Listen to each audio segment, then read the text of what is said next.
Ito na nga mga ka-3D Cake. Mag-i-start ulit tayo mag voice over. Ayan.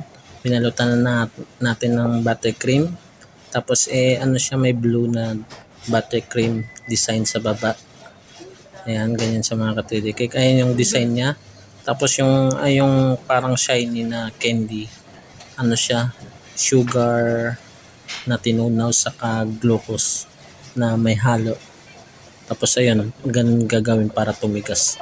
Mamaya makikita niyo kung saan yung ilalagay na design niya. Ayun nga mga katidigay, lagyan natin siya ng design. Yung mga ball. Itong ball niya mga katidigay kasi ano to, hindi to edible. Ano lang siya, styro. Yung design lang niya. Styrofoam lang siya na binalutan natin ng fondant. Ayan. Hinihintay pa natin yung picture print dyan na Spider-Man. Kaya inuna muna natin yung mga design niya. Linagay. Mas maganda sana yung yung picture na yung inuuna kaso wala pa yan. Dumating na yung nag-print ng sugar print na picture. Tapos dyan ilalagay na natin mamaya. Makikita nyo mga katidigit pag natapos na. Kakarating lang niya para i-print Ayan na siya.